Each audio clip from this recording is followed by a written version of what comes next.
600 এর 60% ইকুয়াল কত? এ ধরনের প্রশ্ন প্রায় চাকরি পরীক্ষায় অথবা নবম দশম শ্রেণীর অথবা এসএসসি পরীক্ষায় বহু নির্বাচনে আসে থাকে।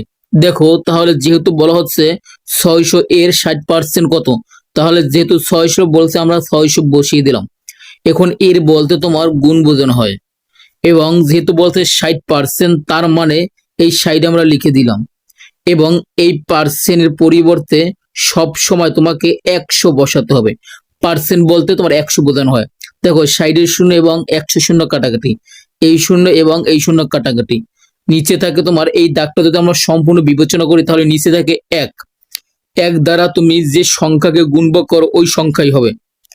তারপর দেখো এখানে থাকে তোমার এই 60 এবং এই 6। তাহলে দেখো প্রথমে আমরা যেহেতু একটা শূন্য আছে সেই শূন্যটা বসিয়ে দিলাম, এবং 6 এবং 6 গুণ করলে অর্থাৎ 6 দুইবার গুণ করলে হয় তোমার এই 36। তার মানে 600-এর 60% হচ্ছে 360।